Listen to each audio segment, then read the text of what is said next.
여러분 반갑습니다. 일주일 잘 보내셨습니까? 예, 다음 주가 벌써 초팔 부처님 오신 날입니다. 다음 주 월요일이죠, 그죠? 5월 5일 날, 그죠? 좋은 날이 겹쳤네요, 그죠? 어린이날과 부처님 날 오신 날이 겹쳐가지고 좋은 날이 겹쳤는데 어, 정말 이제 작년 부처님 오신 날이 그렇게 지나간 지 오래된 것 같지 않은데 벌써 1년이 지났습니다. 이번 부처님 오신 날에도 뭐 작년하고 아마 비슷하게 우리가 일정이 진행될 것 같습니다. 뭐 법회식도 하고 법문도 듣고 또 그 아주 저희가 부처님 오신 날 어, 특별 리미티드 에디션으로 예쁜 가방도 하나 만들었습니다. 그 안 오면 못 받아갑니다. 꼭 오세요. 오시고 또 그래서 다가오는 1월 날은 1호 법회가 없습니다. 바로 다음 날 부처님 오신 날이라서 그리고 저희가 부처님 오신 날 지나고 나서 한 주 법회 쉬었다 그 다음 주에 이제 100일 명상 이렇게 들어가는 일정이 진행이 됩니다. 어, 오늘 이제 하루 명상을 한 날인데요. 오늘 법회 때는 아잔 브람스님의 사라짐의 기술을 가지고 오늘 법회를 진행을 계속하도록 하겠습니다. 한번 읽고서 제가 법문을 하겠습니다. 알아차림이 더 강력해지면서 여러분을 마음대로 조종하던 나쁜 습관이나 장애들을 보는 것이 대체로 더 쉬워집니다. 다른 사람에게 화낸 것과 같은 때때로 빠져들게 되는 멍청한 마음 상태를 분명히 보게 됩니다. 마음 챙김이 없을 때는 이런 습관들이 반복되지만 마음 챙김이 있으면 이 습관들이 일어난 순간 그런 습관들이 일어났다는 것을 알고 그 결과들을 볼 수 있게 됩니다. 우리가 수행을 통해서 마음 챙김이 강해집니다. 마음 챙김 사티가 강해지는데 마음 챙김이 강해지면 어떻게 되느냐? 이게 우리 마음에 어두웠던 마음이 밝아지는 것 같습니다. 어두운 방에 불이 켜지는 것 같습니다. 어두운 방에서 불이 켜지면 어떻습니까? 방안을 훨씬 자세하게 제대로 볼 수가 있죠, 그죠? 깜깜할 때는 보이지 않던 것들이 보이게 됩니다. 이제 그러면 우리 마음을 잘 볼 수가 있게 되는 거죠. 우리가 갖고 있던 어떤 안 좋은 어떤 정신적 습관이나 장애들을 쉽게 볼 수가 있게 됩니다. 그걸 보고서 이게 안 좋은 습관이구나. 이게 바로 마음의 장애이구나 하고서 알아차리고서 이것을 버릴 수 있게 됩니다. 근데 이런 마음 챙김이 약한 상태에서는 마음이 어두워서 이런 게 보이지 않습니다. 보이지 않고 보이더라도 확실하게 보이지 않는 거죠. 좀 어두침침한 곳에서 보면 제대로 안 보이죠. 그리고 그걸 잘 보지 못하고 또 보더라도 제대로 보지 못하고 보더라도 늦게 보기 때문에 이런 안 좋은 뭐 정신적 습관이나 마음의 번뇌들 장애들을 버리기가 힘이 듭니다 이게. 근데 마음 챙김이 강해져서 마음이 깨어나고 마음이 밝아지면 어떤 마음의 장애나 번뇌들이 일어나는 순간 그걸 빨리 알아차리게 됩니다. 빨리 알기 때문에 그걸 쉽게 버릴 수가 있습니다. 예를 들면 요즘 이제 날씨가 따뜻해지다 보니까 잡초가 이제 나기 시작합니다. 그죠? 어떤 마당이 있거나 땅을 밟고 사는 분들은 지금부터 이제 잡초와의 전쟁이죠. 그죠? 우리는 다행히도 이제 뭐 잡초 뽑을 게 없습니다. 아예 아예 잡초 뽑을 리 없는 공간에 있어서 그렇긴 하지만 지금쯤 되면 뭐 자기 집 마당이 됐든 텃밭이 됐든 잡초가 이제 서서히 자라나기 시작합니다. 그 잡초를 제거할 때 어떻습니까? 그걸 잡초가 나자마자 그걸 딱 뽑아버리면 너무 쉽습니다, 뽑기가. 하지만 그걸 내내 방치하잖아요. 방치하면 그 잡초가 무성하게 자라납니다. 그래서 그 잡초를 뽑으려면 굉장히 힘이 드는 거예요. 뿌리를 깊게 내려서 그리고 엄청나게 성장을 해서 그 잡초를 뽑기가 힘듭니다. 우리의 어떤 마음의 장애나 번뇌들, 때로는 안 좋은 정신적 습관들도 마찬가지입니다. 이것들도 처음에 일어났을 때, 이럴 때 이걸 보고서 버리면 굉장히 쉽습니다. 왜? 깊이 뿌리를 내리지 않았기 때문에. 근데 이걸 보려면 마음이 밝아지고 깨어나야 돼요. 마음 챙김이 강해져야지 이걸 빨리 볼 수가 있어요. 그러면 그게 딱 일어날 때, 조금 자라났을 때 바로 뽑는 거죠. 때로는 일어나자마자 즉시 그걸 알아차리고 그걸 제거할 수 있는 거죠. 그럼 너무 쉬운 거죠. 하지만 그게 한참 자라내게 되면 그걸 제거하기가 너무 힘이 듭니다. 산에 보면 칡덩굴 같은 게 많이 자라잖아요, 그죠? 근데 그런 덩굴을 계속 방치를 하면 그게 막 나무를 감아가지고 나중에 나무를 죽여버립니다. 처음에는 그것도 작은 싹이 텄을 때가 있었겠죠, 그죠? 그때 그걸 살짝 제거했거나 안 그러면 조금 자라났을 때 그걸 제거하면 그 나무에 아무 문제가 없겠죠. 하지만 그걸 계속 방치하다 보면 처음엔 아무것도 아닌 것 같은 그런 덩굴이 큰 나무도 죽일 수가 있는 겁니다. 우리 어떤 번뇌나 정신적 장애들이 바로 그런 겁니다. 사실 마음 챙김이 강해지면 이런 나의 어떤 습관들, 정신적 습관들이나 장애들, 번뇌들이 어떤 작용을 하는지 그 인과의 법칙을 더 명확하게 알 수가 있습니다. 내가 가진 습관들이 있단 말이죠. 막 사람들한테 뭐 화를 잘 낸다. 또는 항상 좀 급한 마음이 있다. 너무 소유욕이 강하다. 때로는 내가 너무 통제하려는 마음이 강하다. 남들도 통제하려는 마음이 있고, 또는 스스로도 너무 통제하려는 마음이 강하다. 예를 들면, 뭐 그런 어떤 안 좋은 습관들이 있단 말이죠.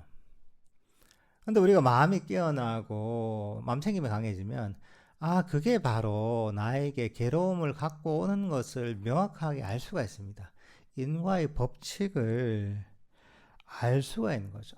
이게 결국은 나에게 괴로움을 일으키는 것이고 남들한테도 괴로움을 일으키는 것이구나 하고서 있는 그대로 이 인과의 법칙을 알 수 있는 거죠. 이게 나에게 해롭다는 걸 알 수가 있는 거죠. 그러면 해롭다는 걸 알기 때문에 나에게 괴로움을 갖고 온다는 걸 알기 때문에 이걸 또 버릴 수가 있는 거죠. 근데 이게 전부 다 보면 마음 챙김이 개발되고 마음이 깨어나고 밝아져야지 이게 가능해지는 겁니다.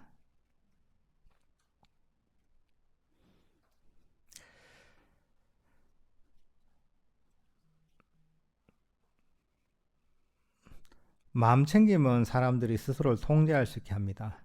자신을 통제하고 싶어도 마음 챙김이 없이는 그렇게 힘듭니다. 여전히 어둠 속에 있기 때문입니다.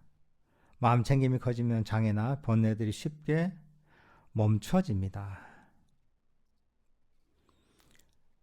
마음 챙김이 강해지다 보면 마음이 말을 잘 듣습니다. 마음에 사실 힘이 생기는 거거든요. 마음이 말을 잘 들어요. 그러니까 내가 마음속에 일어나는 어떤 욕심이 있다 이러면 마음 챙김이 강하면 그게 버려라 하면 쉽게 버려집니다. 마음에서 마음이 끊임없이 공상으로 달려와 있다면, 이것들 마음 챙김이 강해지면, 이건 그냥 실체가 없는 공상이지. 이거는 나한테 별로 도움이 안 되지 하고 버리면 쉽게 버려집니다. 마음 챙김이 강하면 마음이 말을 잘 듣습니다. 어떻게 보면 마음의 지능이 높아진다고도 할 수가 있습니다. 기억을 시켜놓으면 잘 잊어버리지 않게 되는 거죠. 그래서 마음 챙김의 어원 자체가 스무르띠 기억이라는 데서 마음 챙김 사티의 어원이 있습니다. 법을 기억한다는 거죠. 기억하고 잊어버리지 않고, 잊어버리지 않기 때문에 내가 이렇게 하면 그대로 법에 따라 실천을 하는 거죠. 마음속에서 수행을 할 때 움켜쥐려는 욕심을 버려라 하면 그런 법에 대한 기억, 사띠가 있다면 그 욕심이랄 때 버리게 되는 거예요. 마음이 이런저런 잡념이랄 때 이게 실체가 없으니까 일어나는 즉시 버려라 하면 마음 챙김이 강하다면 그걸 쉽게 버리게 되는 겁니다.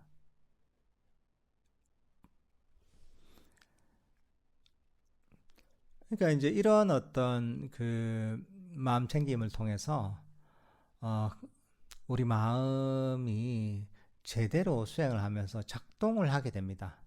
근데 이게 약하다면 그게 잘 안 되는 거죠. 예를 들면은 기억력이 부족한 사람이 있단 말이죠. 그럼 듣고서 뭔 얘기했더라 하잖아요. 그러면 아무것도 못 하는 거죠. 우리 마음도 비슷한 거예요. 우리 마음도 마음 챙김이 강하지 않으면 법이 어떻게 보면 기억이 안 되는 거예요. 기억이 안 되니까 그걸 언제 기억하는 시간이 별로 없고 잊어버리고 있는 거예요. 그러니까 번뇌에 휩싸이게 되고 부정적인 습관에 휩싸이게 되는 겁니다.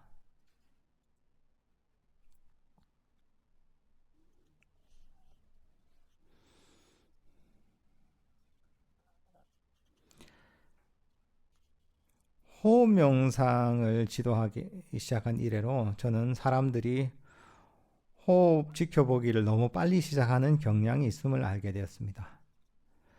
들뜸이 가라앉지 않고 알아차림이 충분하지 않다면 오직 의지로만 호흡을 볼 수밖에 없습니다. 의지로만 호흡을 보는 것은 오래 하기 힘듭니다. 마음 챙김이 없으면 호흡을 보기 시작하자마자 곧 지루해지거나 심지어 잠에 빠집니다. 마음이 준비되지 않았기 때문입니다. 마음 챙김이 어느 정도 분명해져야만 호흡을 보기도 쉽고 그때라야 본격적인 명상을 할 수가 있습니다. 그러니까 이런 마음 챙김이 어느 정도 개발이 되고 돼야지 마음이 깨어납니다. 밝아집니다. 그렇게 해야지 우리가 호흡 명상 같은 걸 할 때도 호흡이라는 좀 미세한 내상을 알아차리기가 쉽습니다, 이게. 근데 그게 아니라면 그걸 알아차리기 힘든 거죠. 예를 들면 방이 어두침침한데 방 안에 어떤 물건이 있는데 그게 제대로 안 보이잖아요, 그죠? 마음이 밝아져야, 방에 불이 켜지고 밝아져야지 방 안에 있는 조그만 물건이 보이는 겁니다. 마찬가지로 호흡 명상 할 때도 마음 챙김이 어느 정도 개발되지 않으면 호흡을 알아차리기가 힘이 듭니다. 자연스럽게 알기 힘든 거죠. 그러니까 방 안이 어두침침한데 어떤 물건이 저게 뭔가 막 애를 써서 보는 거죠. 막 애를 써서 막 보는데 안 보이는 거예요. 또 뭔지 힘은 힘대로 들고 제대로 보이지도 않잖아요, 그죠? 근데 불을 딱 켜면 별 애쓸 필요가 없는 거죠. 그냥 저절로 보이는 거죠. 우리가 호흡 명상할 때 호흡 명상이 힘든 거도 사실은 기본적으로는 마음 챙김의 수준이 좀 낮기 때문입니다. 마음 챙김이 아직 충분히 개발되지 않았기 때문입니다. 마음챙김이 개발되지 않으면 결국은 애를 쓰고 힘으로 이제 그걸 억지로 호흡을 알아차릴 수밖에 없습니다.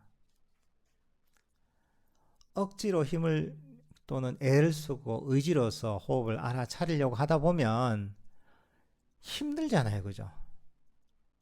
그리고 그러다 보면 어떻게 됐습니까? 애를 쓰고 의지로서 호흡을 알아차리려고 하다 보면 그게 바로 욕심이 발동됩니다. 결국 억지로 내가 알려고 하는 거, 의지를 발휘하게 되면 결국은 욕심으로 하게 됩니다. 움켜쥐려고 하는 거죠. 근데 수행의 장애가 뭡니까? 바로 욕심인 거죠. 그죠? 욕심입니다. 근데 욕심을 가지고 하면 더 안 되는 거죠, 또. 그러면 그 수행의 장애이기 때문에 당연히 호흡 명상도 잘 안 되고, 그리고 바로 수행의 장애이자 괴로움의 원인이기 때문에 수행이 괴로워집니다.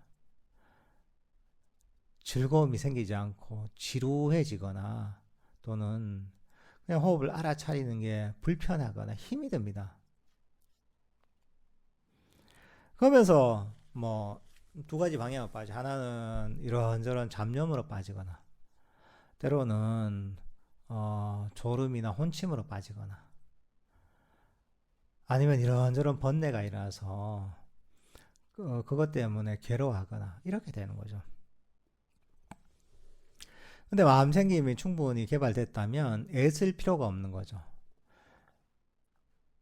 방 안에 불이 딱 켜져 있을 때 어느 정도 밝기가 되면 방 안에 뭐가 있는지 다 보이는 거예요. 여기 의자가 있는지, 좌보에 있는지, 사람이 앉아 있는지, 여기 연등이 달려 있는지 있는 그대로 보인단 말이죠. 호흡도 마찬가지입니다. 아, 들숨인지 지금 이 순간에, 지금 이 순간에 날숨이라는지 쉽게 보인단 말이죠. 애쓸 필요가 없는 거죠. 왜? 아니 뭐 방 안에 불이 켜져 있는데 방 안에 있는 물건을 보는 게 무슨 왜 애를 써요? 애쓸 필요가 전혀 없죠. 그것과 사실 비슷한 거죠.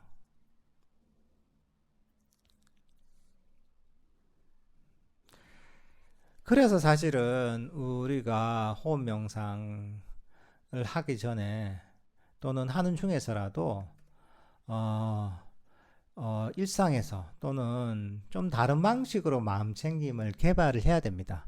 그래서 처음에 강조하는 게 과거와 미래를 버리고 마음을 현재에 두는 연습을 많이 하라고 합니다. 일상에서.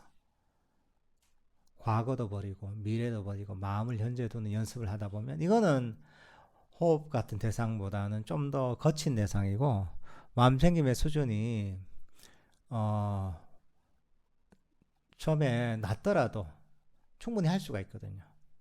그러니까 이런 연습을 자꾸 하다 보면 마음 챙김이 점점 수준이 높아집니다. 결국은 마음 챙김이라는 것은 형성되는 원리가 그겁니다. 어떻게 강화되는가?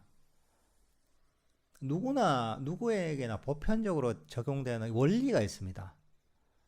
마음 챙김은 결국은 어떤 대상을 알아차려서 생기는 게 아닙니다. 본질적으로는. 마음 챙김은 마음이 여기저기로 달리던 마음이 이 순간에 멈추면서 그러면서 마음이 멈추면서 휴식할 수 있거든요. 마음이 멈추고 휴식하면서 이러면서 마음 챙김이 강화되고 개발되는 겁니다. 마음이 현재 순간에 멈추면 멈출수록 그러면서 마음이 쉬게 되면 쉬게 될수록 마음 챙김이 강화되는 겁니다. 결국은 뭐냐 하면 우리 마음이 달리던 마음이 쉬게 되는 거예요. 이게. 그걸 통해 마음 챙김이 강해지는 겁니다. 호흡 명상을 해서도 마찬가지입니다. 호흡 명상도 결국은 호흡을 통해 과거로 갔다가 미래로 갔다가 이런저런 생각으로 가는 끊임없이 달리는 마음을 호흡을 통해 멈추기 위해서 호흡을 활용하는 겁니다. 이게. 그러면 이 호흡 명상을 통해서는 마음이 더 멈추게 되는 거죠. 더 멈추면, 더 완벽하게 멈추면, 완벽하게 멈출수록, 그리고 그 시간이 길어지면 마음 챙김이, 정적 에너지가 모이고 마음이 깨어나고 밝아지고 마음 챙김이 강력해지는 거죠. 이 멈춤의 정도는 수행이 발전함에 따라서 점점 심화되는 겁니다. 그리고 이거는 의지를 가지고 하는 게 아닙니다. 마음이 쉬는 거예요, 이게. 마음이 휴식하는 거예요, 이게. 사실은 수행의 방향이 바로 마음이 멈춰서 쉬는 것이라는 걸 사실은 이해해야지 본질적으로 수행의 어떤 흐름을 이해하게 되는 겁니다. 처음에는 이게 잘 이해가 안 될 수 있어요. 이 마음이 쉬는 건가? 그렇지만 수행이 발전하면 발전할수록 이건 더욱더 명확해집니다. 애를 쓰잖아요, 의지를 가지고. 의지를 하고 애쓰면 그게 어떻습니까? 힘들잖아요. 의지를 가지고 애쓰는데 힘이 안 들 때가 있습니까? 힘이 듭니다. 마음을 탁 놓을 수가 있어야지 우리가 마음이 편해지는 겁니다. 근데 이 불교 수행이라는 것은 마음을 놓고 안심하고 쉴 수 있게 만드는 겁니다. 처음에는 그런 게 좀 부족하죠. 하지만 수행을 제대로 하다 보면 점점 그걸 더욱더 이해하게 됩니다. 그리고 그렇게 해야지 마음 챙김이 강화됩니다. 의지를 가지고 보통은 사람들이 잘못 이해하면 만약에 마음 챙김을 강화시키는 그런 방법으로서 과거를 버리고 미래를 버리고 마음을 현재 멈춰라 하면 현재를 계속 쫓아가야 된다 생각하잖아요. 그게 아닙니다. 오히려 어떤 거냐면 과거에 대한 이런저런 마음의 짐이 있단 말이죠. 과거에 대한 후회나 기억이나 생각이나 이것도 얼마나 힘들어요. 귀찮고. 이것도 신경 쓸 필요가 없고. 다가오지 않은 미래에 대한 불안이나 걱정이나 기대나 원함 이런 게 있잖아요. 이것도 얼마나 피곤해요. 이 피곤한 것도 다 버리는 거예요.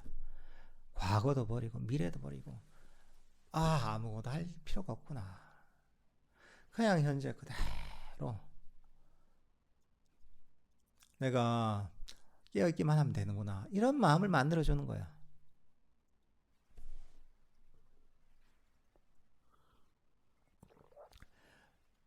우리가 쓰리잡, 포잡을 뛰다가 일을 한 3개 정도 다 그만두는 거야. 그리고 일 하나만 하는 거죠. 그럼 얼마나 편해요. 마찬가지인 겁니다, 이게. 이제 그런 어떤 그 방향으로 우리가 수행을 해 나가는 겁니다. 이제 그렇게 해서 마음 챙김이 강해지잖아요. 그러면 이 호흡 명상을 하는 것도 굉장히 쉬워집니다. 마음이 깨어나고 밝아지기 때문에 애쓸 필요가 없는 거죠. 편안하게 그냥 아는 거죠. 어두운 방에 불이 켜지면 대상을 쉽게 알 수 있잖아요. 보이잖아요, 그 대상들이. 마찬가지로 마음 챙김이 강해지면 호흡이란 대상도 쉽게 알아차려지는 거죠.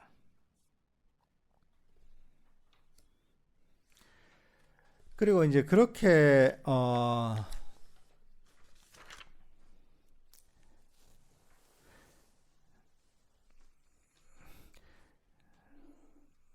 그렇게 됐을 때 이제 이 명상을 하는 즐거움이 생기기 쉽습니다. 편안한 마음으로 긴장을 풀고 애쓰지 않고 명상을 하다 보면 그때 사실은 마음에 즐거움이 생깁니다.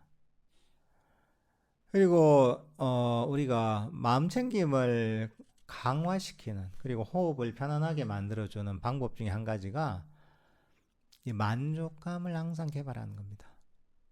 때로는 뜻대로 안 될 때가 있단 말이죠. 호흡도 뜻대로 알아차리지 않고 과거와 미래를 버리고 마음을 현재 두려고 해도 그것도 잘 안 될 때가 있습니다. 그럴 때는 가장 좋은 방법이 뭔가 어떻게 해서 해결책을 찾고 문제를 이 문제라고 여기고 이걸 해결하려고 하는 것보다는 그냥 있는 그대로 만족하는 게 대부분의 경우에는 가장 좋은 방법입니다. 만족이 달리던 마음을 멈추게 만들고 쉬게 만듭니다. 의지를 멈추게 만듭니다. 근데 그렇게 되면 그 명상의 장애들이 쉽게 가라앉게 되는 거죠.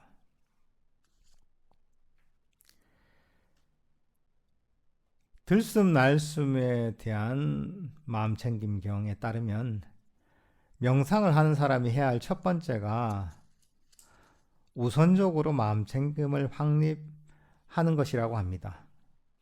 보면 니까야에 보면 좀 반복적으로 등장하는 구절이 있습니다.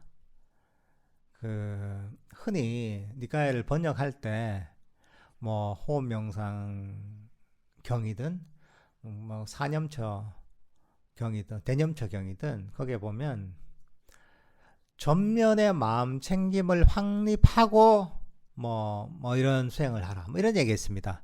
전면의 마음 챙김을 확립하고 대부분 번역이 그렇게 됐습니다. 근데 이제 전면이라는 뜻, 전면이라고 번역된 그 원문이 뭐냐? 원 단어가 뭐냐? 빠리묵가라고, 빠리묵가. 빠리묵가를 전면이라고 이렇게 번역을 했어요. 근데 이게 사실은 약간 오역이에요. 그 전면이라고 하니까 뭐냐 하면, 전면에 코끝에 인중에 때로는 요 코끝과 인중 사이 어느 정도에 그럼 얼굴 이 앞에 이런 식으로 이제 상상을 하는 거야. 하지만 여기서 얘기하는 그 빠리묵가라는 건 뭐냐 하면 우선 순위에 둔다는 거야. 가장 중요한 것으로 여긴다는 거야. 그러니까 가장 우선적으로 마음 챙김을 강화시킨다 이런 의미인 거예요. 이게. 근데 이게 대부분 경우에 오역이 돼 있어요. 이게. 그러니까 전면에 이걸 마음 챙김을 확립한다고 하니까 그냥 그야말로 이 내용을 모르고 하다 보니까 엉뚱하게 해석을 한 거야.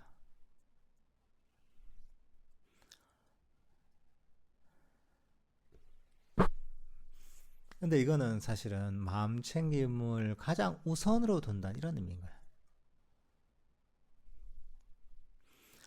그리고 뭐 이런 오역들이 좀 나온 게 있습니다. 예를 들면은 이런 호흡 명상경에서도 보면 호흡의 전체를 알아차리고 뭐 이런 게 있습니다. 몸 전체를 알아차리면서 이런 게 있어요. 이제 그 아나파나사티에서 네 번째에서 보면 몸 전체를 알아차리면 이런 게 있어요. 근데 거기서 몸이라는 걸 잘못 해석하면 신체적 몸으로 해석하는 경우가 그런 경우예요. 그 단어가 뭐냐, 몸이라고 번역되는 단어가 뭐냐 하면, 까야라고 하는, 까야. 근데 그걸 이제 잘못 해석하면, 잘못 번역하면, 그걸 신체적 몸으로 여기는 거야. 그러니까 이제, 호흡 명상 하다가, 그 다음에 몸 전체에서 호흡의 기감을 느끼면서 이제 다 알아차려야 된다. 근데 이렇게 하는 경우도 있습니다, 실제로. 그게 보면 바로 나 경전대로 수행한다 이렇게 얘기하는 거죠. 하지만 우리가 단어의 뜻이 여러 가지잖아요, 그죠? 그런데 그 까야라는 것 자체가 보면 이 신체, 이 몸을 얘기하는 게 아니라 호흡을 얘기하는 거야. 호흡이라는 어떤 대상을 얘기할 때 얘기하는 거야. 우리 영어로 이제 body라고 할 때 body가 신체의 몸을 얘기하기도 하지만 어떤 뭐 조직의 어떤 뭐 바디를 얘기하기도 하고 어떤 모임의 뭐 바디를 얘기하기도 하고 때로는 뭐 기계의 바디를 얘기 뭐 여러 가지 의미가 있단 말이죠. 그런 거와 마찬가지로 까야도 그런 신체를 얘기하는 게 아니라 여기서는 호흡이라는 그걸 얘기한 거야. 호흡의 꼬야가 바로 호흡이라는 몸을 얘기하는 것이고, 호흡을 전체를 알아차리는 그런 의미를 담고 있는데, 어떤 경우에는 잘못 오역을 해서 엉뚱하게 수행하는 경우도 있는 거죠. 여기서 보면 빠니무카라는 이것도 굉장히 사람들이 잘못 이해하고 있는 거예요. 이걸 대부분의 경우에는 전면의 마음, 전부 다 그래요. 예외가 거의 없어요. 전면의 마음 챙김을 확립하고 그냥 직역을 해버리는 거예요. 그러니까 사람들이 여기서 오해를 하는 거예요. 아, 그럼 여기서 코끝에서 대충 생각하면 이쯤에서 알아차리는 게 제대로 수행을 하는 거다, 이렇게 생각하는 거죠. 하지만 그게 잘못된 오역이고, 그 오역 때문에 엉뚱한 방향으로 수행하는 경우도 많죠. 하지만 여기서 실제 의미는 이걸 가장 우선적으로 둔다는 거예요. 우선적으로 둘 수밖에 없는 게 아까 설명했잖아요, 처음부터. 마음 챙김이 약하면 우리 번뇌를 볼 수가 있고, 우리의 정신적 장애를 제대로 볼 수가 없잖아요. 그리고 이걸 당연히 제대로 버릴 수가 없고, 명상을 하려고 해도, 호흡 명상 같은 걸 하려고 해도 마음 챙김이 약할 때는 제대로 할 수가 없는 것이고, 그렇기 때문에 마음 챙김을 가장 우선적으로 여겨야 된다는 거죠.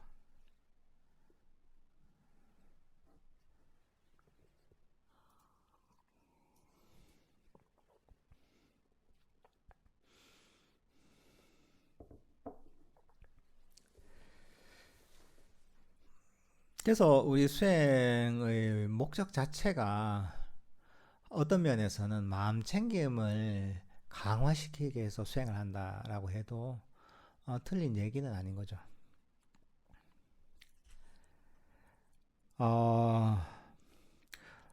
마음 챙김을 확립하는 것과는 별도로 마음 챙김을 어디에 둬야 하는지를 알 필요가 있습니다. 다시 말해, 꼭 맞은 때 꼭 맞은 것을 지켜볼 줄 알아야 합니다. 호흡 지켜보는 것이 안 되면 자신이 호흡을 어떻게 지켜보는지 스스로에게 물어보십시오. 가끔 사람들은 호흡을 통제, 의지력, 기대, 요구를 가지고 지켜봅니다. 그러나 그들은 호흡을 지켜보는 방법에 문제가 있다는 사실을 알지 못합니다. 그들은 대부분 잘못된 방법으로 호흡을 지켜봅니다. 호흡 지켜보기가 잘 안 될 때 장애와 번뇌를 어떤 식으로 관련시킬지에 대한 틀을 가지는 것이 중요합니다. 장애와 번뇌를 관찰자와 관찰 대상 사이의 빈 공간에 존재하는 것으로 여기면 도움이 됩니다. 장애는 호흡에 있지도 않고 우리 마음에 있지도 않습니다. 그것들은 그 사이에 있습니다. 그 빈 공간을 보면서 자신이 어떻게 호흡을 보는지를 알아보십시오. 그러니까 우리가 수행을 할 때, 만약 호흡 명상을 할 때, 그죠? 호흡 명상할 때, 때로는 호흡이 내 뜻대로 안 움직일 때가 있죠. 호흡이나 좀 편안하게 됐으면 좋겠는데, 호흡이 거칠어질 때가 있고, 때로는 내 마음에 번뇌가 없었으면 좋겠는데, 온갖 번뇌가 일어나기도 하고, 그러면, 내가 호흡에 문제가 있나? 내 마음이 문제가 있나? 한단 말이죠. 하지만 여기서 얘기하듯이 우리가 번뇌라고 하는 것, 장애라고 하는 것은 호흡에 되어 있지 않고 내 마음에 있지 않은 거야. 바로 그 사이 어디쯤에 사이에 있는 거야, 이게. 어떻게 우리가 호흡을 바라보는가, 어떤 마음을 가지고 바라보는가가 사실은 관건인 거야, 이게. 장애는 바로 호흡 명상할 때 호흡과 우리 마음 사이에서 일어나는 거예요, 이게. 그러니까 사실 여기서 중요한 게 어떻게 호흡을 알아차리는가, 어떻게 바라보는가가 핵심인 거예요, 이게. 어떤 경우에는 호흡을 기대감을 가지고, 욕심을 가지고, 어떤 목표를 가지고 바라볼 수 있는 거죠.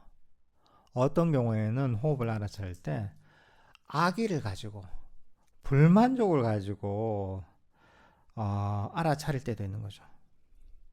그러면 그게 바로 아까 이제 이 마음에서 수행할 때 장애가 일어나는 거죠. 욕심을 가지고 하다 보면 그게 바로 감각적 욕망이고, 불만족과 악의를 가지고 바라보면 그게 바로 악의의 장애, 썩냄의 장애가 일어나는 거죠. 그러니까 이 현재 호흡이 어떤지는 사실 중요하지 않습니다. 현재 내 마음 상태가 어떤지는 중요하지 않아요. 거기서 본내가 일하는 게 아니기 때문에. 중요한 건 내가 어떻게 그 호흡을 알아차리고 어떻게 내가 수행을 하고 있는지가 중요한 거죠, 이게.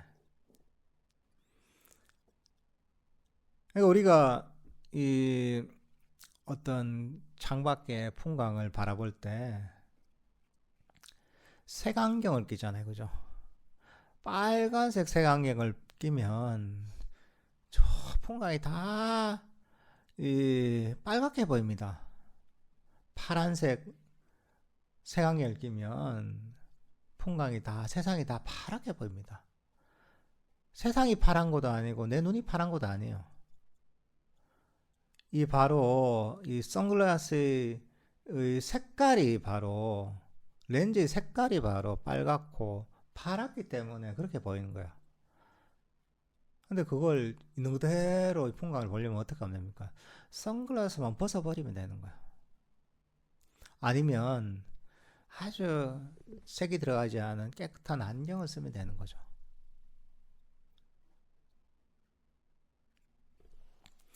그러니까 수행할 때는 항상 거기에 초점을 맞춰야 돼요. 내가 어떻게 호흡을 알아차리지, 어떤 마음을 가지고, 욕심을 가지고 알아차리나, 불만족을 가지고 알아차리나, 때로는 악의를 가지고 그 대상을 알아차리고 있나, 그거 보는 거죠. 전부 장애잖아요, 그죠? 그러면 그것만 버리면 되는 거죠. 그래, 바로 이 장애를 가지고 알아차리는구나. 그래, 욕심이 이게 문제구나. 호흡이 문제가 아니야. 내 마음이 문제가 아니야. 욕심만 버리면 되지. 악의를 가지고 알아차리네? 악의가 문제구나. 예를 들면 그런 거죠. 호흡 명상할 때, 내가 뭔가 보기를 바라는 거죠. 예를 들면 뭐, 호흡 명상할 때 뭔가 밝게 빛나는 빛을 보기를 바란다. 뭐, 님이 딸 보기를 바란다. 때로는 호흡이 굉장히 행복하기를 바란다. 뭐 이런 거죠. 이런 마음을 가지고 그 호흡 명상하면 바로 기대와 욕심을 가지고 알아차린 거죠. 감각적 욕망인 거죠. 감각적 욕망은 바로 수행의 장애잖아요. 그러면 수행이 안 되고 괴로움이 일어나게 돼 있어요. 때로는 뭔가 호흡 명상이 제대로 안 될 때 불만족과 악의를 가지고 알아차릴 때가 있잖아요. 내가 왜 뜻대로 이 호흡이 안 돼? 왜 나는 마음이 이렇게 평화롭지 못할까? 왜 나는 남들처럼 수행에 발전이 없을까? 이런 마음을 가지고 알아차릴 수 있단 말이죠. 그러면 바로 그 악의의 또는 불만족이 바로 수행의 장애가 되는 거죠. 그럴 때는 바로 내가 이 악의와 불만족이 바로 수행의 장애고 이것만 버리면 되는 거죠.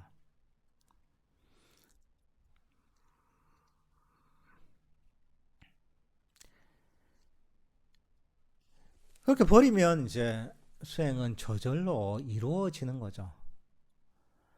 지금 수행의 상태나 호흡이 어떤지 내 마음이 어떤지는 중요하지 않습니다. 내가 그 명상을 하는 태도만 바꾸면 모든 게 해결이 되는 겁니다.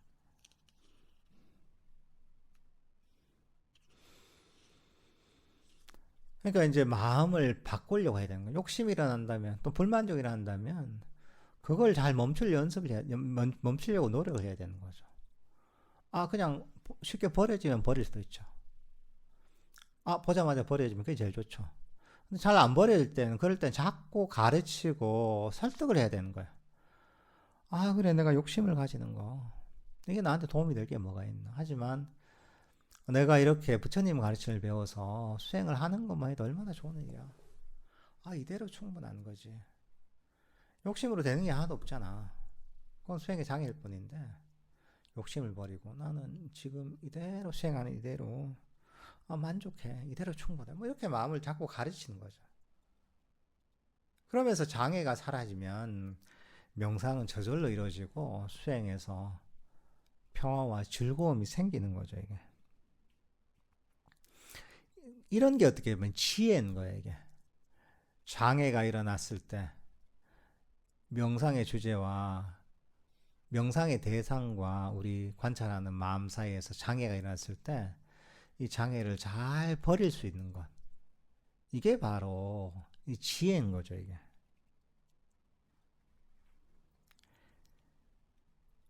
그렇지만 이게 수행이라는 게 처음부터 계속 즐겁지만 않습니다. 처음 하다 보면 뭔가 불편한 과정을 겪어야 돼요. 그냥 편하고 좋기만 하다 보면 너무 쉽죠. 하지만 불편한 과정이 있어요. 그리고 우리가 인과의 법칙이 그렇습니다. 그래, 욕심도 버리고 불만족도 버리고 장애를 버리고 나서 즉시 그냥 엄청난 즐거움이 생기면 얼마나 좋아요, 그죠? 근데 시차가 있는 거예요, 보통. 제대로 우리가 감지할 만한 즐거움이나 이런 게 생기려면 보통 시차가 있어요. 근데 그걸 잘 지혜로서 잘 견뎌내야 되는 거야. 그 시간을 잘 지혜로서 잘 보내야 되는 거야. 세상의 일들이 그렇잖아요. 내가 노력을 하잖아요. 어떤 노력을 하는데 뭐 해보세요. 그게 즉시 다 이루어집니까? 즉시 그 결과가 나오나요? 그렇지 않잖아요, 그죠? 학생들이 학교에서 공부를 해서 성적이 올라간대도 내가 오늘 10시간 열심히 공부해서 하루 한다고 해서 즉시 뭐 내가 성적이 엄청 오르거나 그런 거 아니다 말이죠. 시간이 걸리는 거예요. 뭔가 쌓여야 되는 거죠. 운동을 해도 마찬가지입니다. 운동을 해도 내가 요가에 관심이 있어서 하루 내가 요가하러 갔다 왔어요.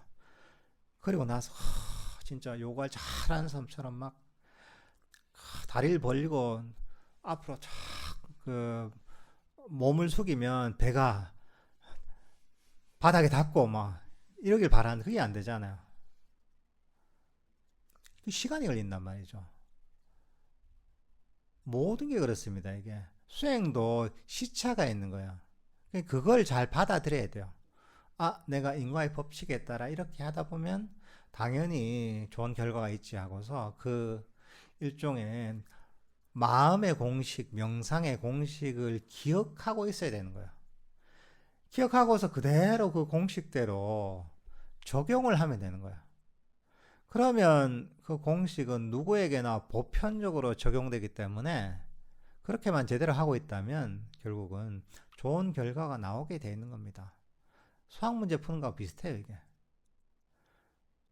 수학 문제 풀 때 공식 있잖아요. 공식을 적용시켜서 문제를 푸는 과정이 좀 지루할 수도 있고 재미가 없을 수도 있어요. 하지만 그 공식대로 풀지 않으면 문제는 안 풀리게 돼 있습니다. 나 그냥 풀다 보니까 지겨워. 왠지 이 공식을 적용시켜서 풀고 싶은 마음이 안 나. 하고 자기 멋대로 하잖아요. 그 느낌대로. 내 느낌은 그냥 이거야. 이대로 풀면 될 것 같아. 푼다고 해서 문제가 안 풀립니다. 그 수학 문제를 풀 수 있는 정확한 공식대로 공식에 적용시켜서 풀어야지 그 문제가 풀리는 거야. 우리 마음에도 공식이 있는 거예요. 부처님께서 사실은 가르쳐 주신 바로 이 불교의 가르침, 불교 수행의 가르침은 딴 게 아닙니다. 마음의 공식을 가르쳐 주신 거예요. 괴로움에서 완전히 벗어나서 진정한 평화와 행복에 이르는 그 공식을 가르쳐 주신 거예요, 이게. 그 뭐냐면 공식이 뭡니까? 이거 보편적으로 적용되는 거야. 모든 사람에게 그대로 적용되는 겁니다, 이 공식은. 그러니까 우리는 뭐냐면 수학 문제를 풀면 되는 거예요. 너무 간단해요. 이게 누구는 이게 풀리고 누구는 안 풀린다면 얼마나 답답해요. 답이 없잖아요, 그럼. 근데 부처님의 위대한 점은 바로 보편적으로 누구에게나 적용되는 마음의 공식을 가르쳐 주셨다는 점이 너무나 위대하신 점이에요. 근데 이건 항상 시간이 걸린다는 거죠. 하지만 원리를 정확하게 이해하고 부처님에 대한 믿음을 가지고, 가르침에 대한 믿음을 가지고, 또 법에 대한 정확한 이해를, 이 공식에 대한 이해를 가지고서 그대로 거기에서 마음의 공식에서 벗어나지 않으면서, 이게 법이죠. 담마죠, 이게. 그대로 따라가야 되는 거죠. 맨날 하는 얘기 그런 겁니다, 이게. 근데 이 공식이 우리의 습관하고는 반대로 가는 거야. 평소의 습관하고는 반대로 가요. 그러니까 깜빡하면 잊어버려요. 자연적 상태는 부처님의 가르침하고 반대로 갑니다. 그러니까 우리는 그래서 우리가 법을 잊어버리지 않아야 되는 거죠. 깜빡하면 잊어버리기 때문에.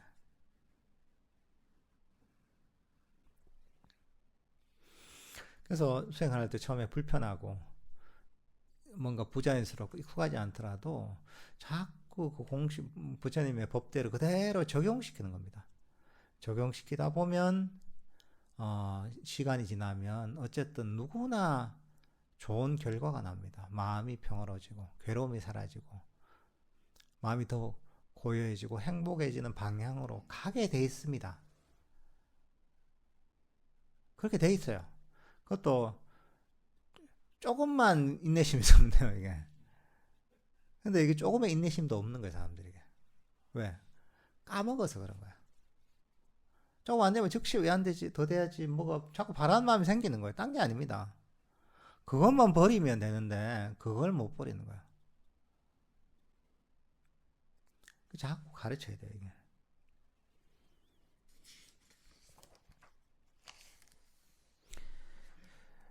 가끔 명상 주제에서 다른 명상 주제로 자연스럽게 옮겨갈 때가 있는데, 예를 들면 호흡에서 아름다운 호흡으로, 아름다운 호흡에서 니미따로.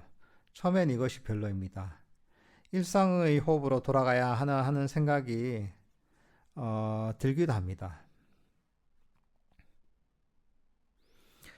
그러니까 이제 이 처음 명상이란 수행이란 그렇습니다. 이게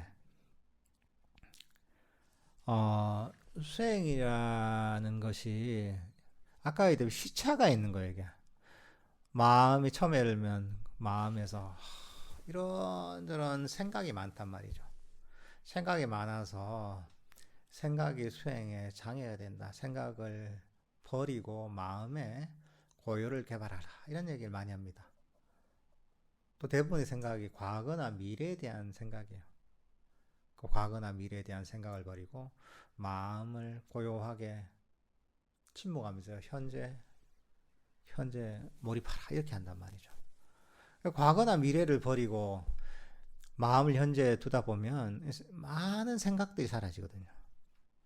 그러면 처음엔 어떤 느낌이 드냐 하면 심심해요. 그죠? 심심한 거예요. 평소에 저거 끊임없이 쫓아간단 말이죠. 하지만 그 쫓아가던 습관을 버리고 과거나 미래를 버리고 생각을 버리고 마음을 고요하게 멈추는 연습을 하다 보면 처음엔 심심해요. 심심하고 왠지 뭔가 공허한 느낌이 들 수도 있어요. 근데 이게 항상 우리가 변화가 있으려면 즉시 말까 이제 이런 좋은 느낌 들진 않아요. 시간이 걸리는 거야.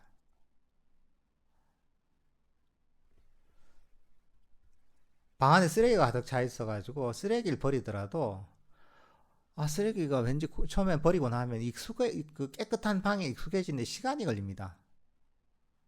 마찬가지로 우리 마음도 비슷한 거야. 마음의 쓰레기 같은 게 항상 꽉 차 있다가 그 쓰레기를 버려도 처음에는 오히려 상실감이나 공허함을 느낄 수 있는 거야.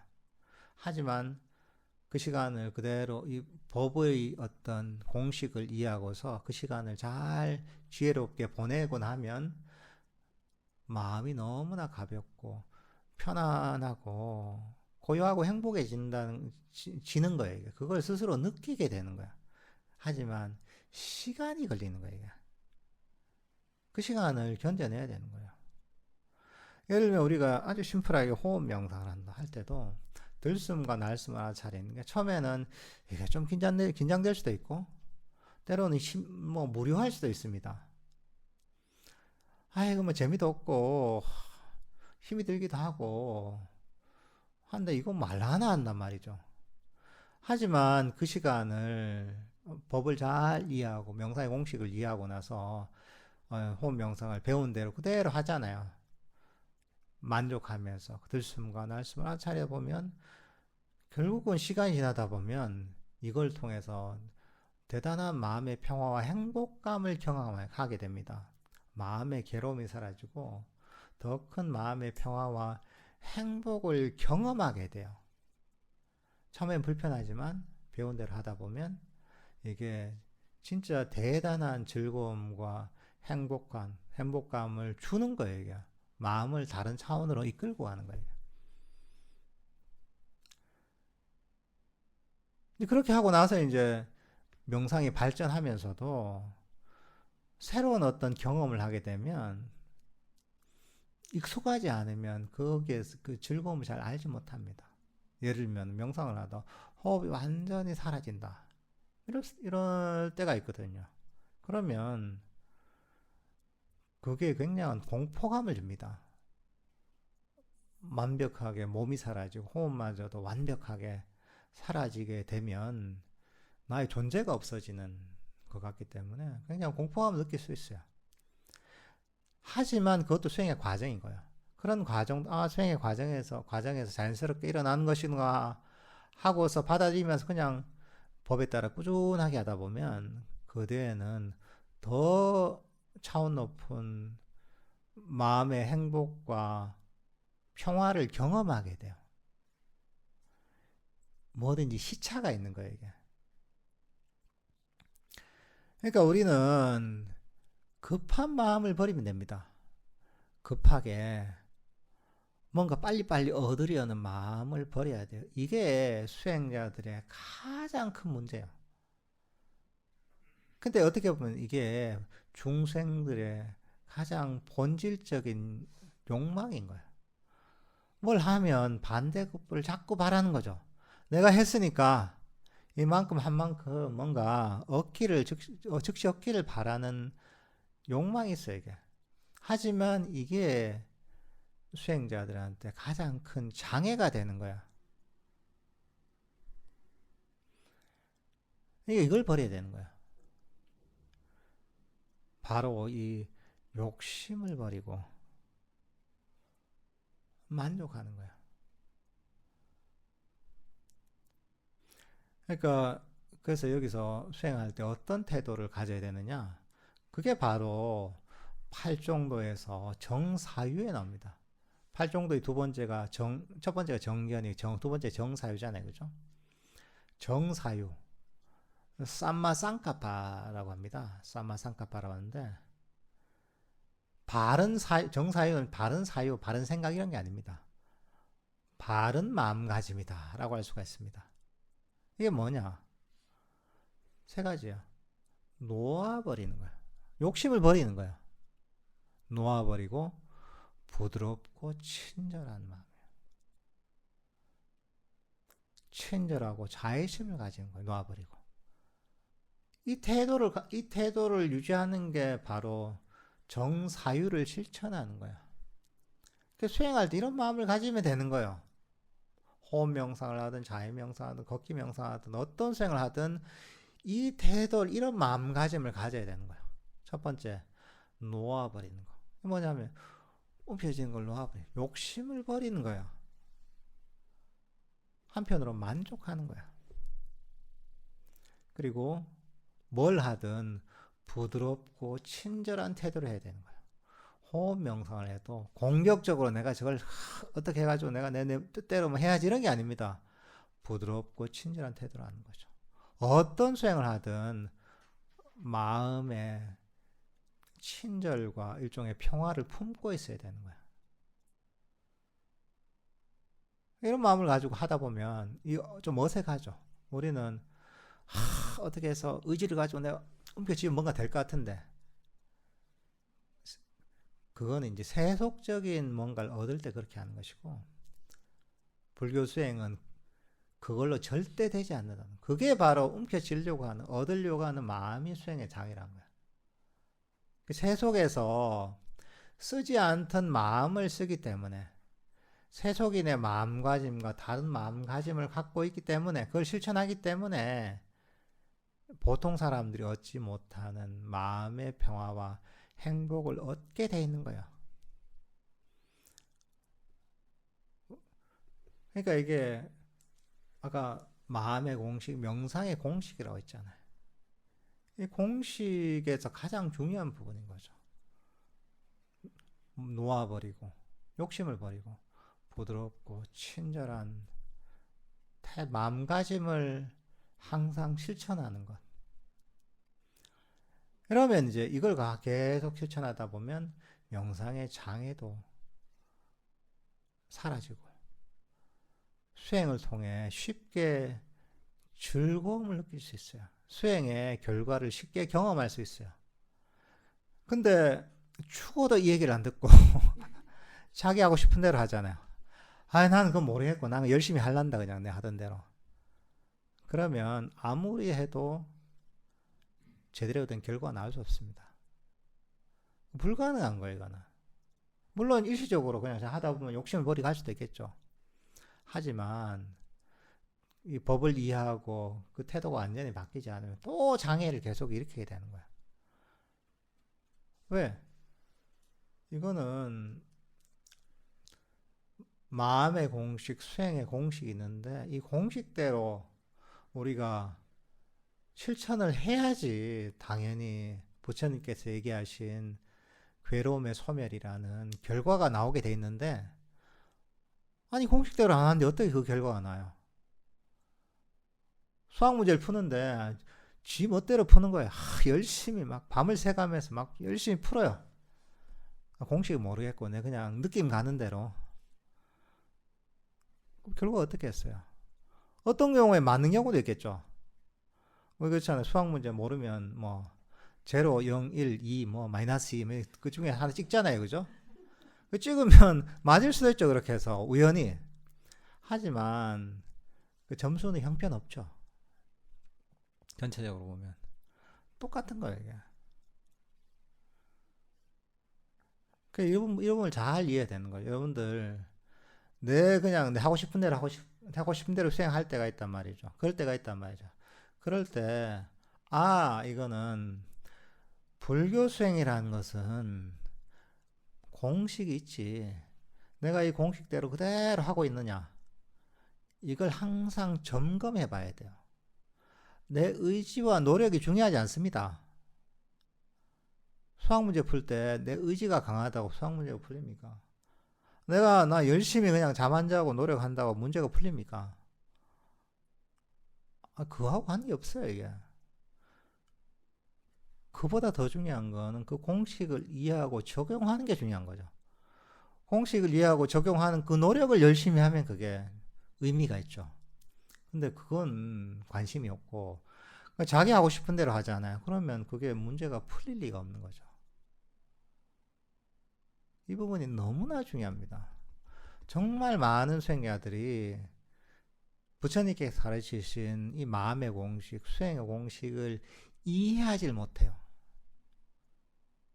이해하지 못하니까 열심히 노력해도 좋은 결과가 안 나오는 겁니다. 그러니까 이 부분을 잘 기억하고서 수행을 하시면 좋을 것 같습니다. 오늘 본문은 이 정도로 끝내도록 하겠습니다.